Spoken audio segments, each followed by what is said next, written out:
Hello everyone. In this video, we're going to discuss about asymptotic analysis of an algorithm. So, if you have one algorithm, so we're going to perform asymptotic analysis of that algorithm. That analysis can be done with the help of three asymptotic notations. One is big O notation, big omega, and big theta notation. So big O notation, all these three notation can be used to represent the case analysis of algorithm. So basically there are three case analysis of algorithm. One is best case, worst case, and average case. So say for example, if you are implementing the searching algorithm, and if you are searching content, so or whatever the thing you are just searching, that searching page or anything searching will be available in the first axis itself, then we can say it is a best case. And searching content will be available in the only in the last axis, then we can say it is a worst case. And if anywhere in the middle or except the first and the last axis, anywhere in the middle if you find the searching content, then we can say it is in the average case. So we cannot give the actual value running time or the searching time for the average case analysis. But for the best case and the worst case analysis, we can give the actual value for running time. That is what will be the searching time. So if you are implementing the searching algorithm. So in that way, the three case analysis will be implemented, and in order to represent these three case analysis, we are using the asymptotic notation. So that is what we're going to discuss in this video. So all the three asymptotic notation, that is big O, big omega, and big theta. So what is this big O notation? So here we have one graphical structure in order to represent the number of inputs i's as x-axis, and running time whatever we measured for any algorithm will be act as a y-axis. So here we have one function. So this particular function f of n can be measured for any algorithm. So this could be written for the time complex, that is the running time of that algorithm, can be denoted with the symbol that is f of n. So what is this g of n? So f of n it might be one function, and g of n is said to be the closest function to f of n. So whichever tightly closed function to f of n, so that is nothing but g of n. So we are going to generate the g of n function, but f of n function we will be getting the value from analyzing that particular algorithm. Say if you have one algorithm, and for that algorithm if you analyze, so analysis of algorithm is also said to be counting the number of steps or counting the number of primitive operations. All these things we discussed in the last video itself. So if you count the number of primitive operation or the number of steps, so we can analyze what could be the value of it. So we will be getting some values like based on the n input values, we will be having some function like 3n plus 2, 2n square plus n, like that we will be getting for some function that is nothing but f of n. And from that f of n function we have to generate g of n function. So this g of n function should be closely typed, close to this f of n function. So tightly bounded with this f of n function is said to be g of n. Say for example, if you have f of n value as 3n plus 2. So f of n value has 3n plus 2. So this is it is not the actual value. So you can also define some actual value for f of n. Suppose if f of n value is 2 means, so what could be the g of n value? So it should be very close to f of n, so that we can say it is 1 or 3. Okay. So based on the g of n function, whether it lies upper bound of f of n or if it lies lower bound of f of n, so we can define the value of g of n. So here, why it is actually upper bound of f of n? So here f of n is nothing but the lower bound of g of n. So why we are defining this one? Because we need to satisfy some condition for each and every notation. So for big O notation, so what could be the condition? So here f of n should be less than or equal to c into g of n. That is the condition to be satisfied whenever you are generating the g of n function. And also you have to include one more constant value, that is c. And what is this constant value? C value must be a real constant value, so which is nothing but real constant value. And here n naught is nothing but one common value that we can denote for the two functions g of n and f of n. So one common value, or both the curve will intersect at one point, that value is said to be n naught. And so n naught is said to be the integer constant value. So we can know what is the difference between real constant value and integer constant value. So real constant value, which is nothing but it will include any set of values, like fractional part also be included, but in integer constant value no fractional part will be included. So that is the actual difference between the real value and the integer value.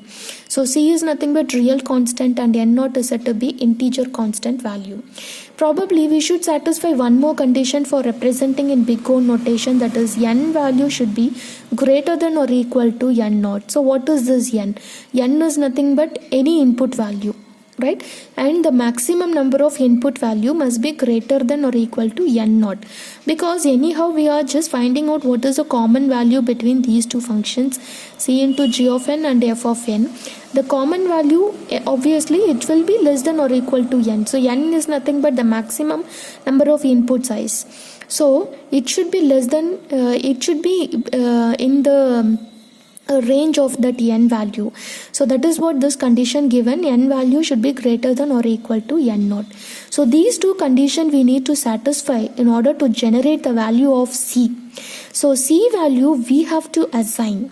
Okay, so let's take the example, so we can check how we are assigning the c value and probably how we are generating the g of n function.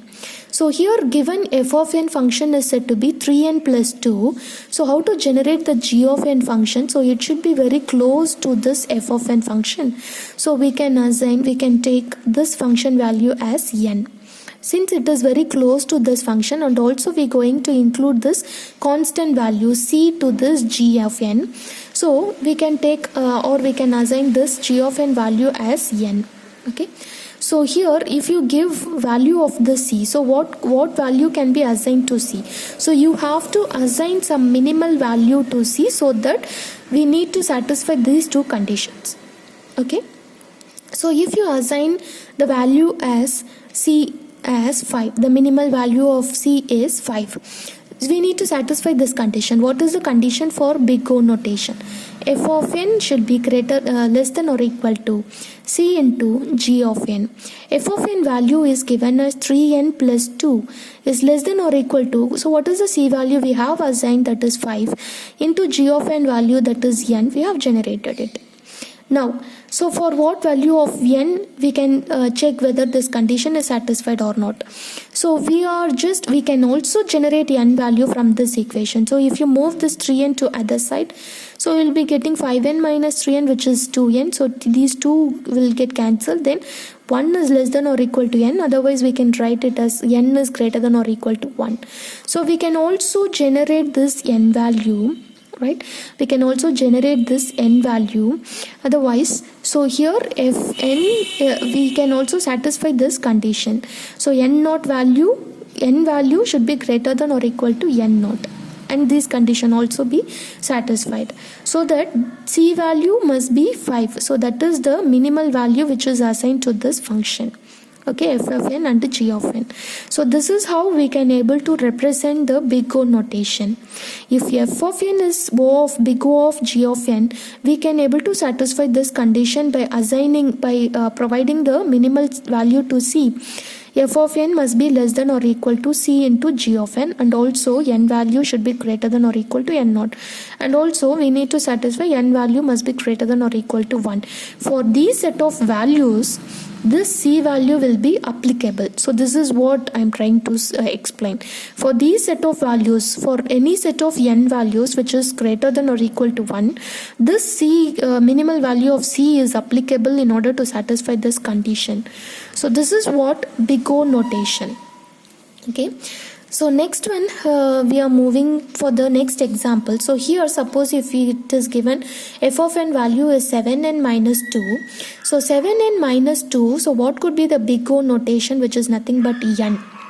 7n minus 2 for this value, so the big O notation, so omitting all the constant, we need to represent only the n term, so big O of n is the value.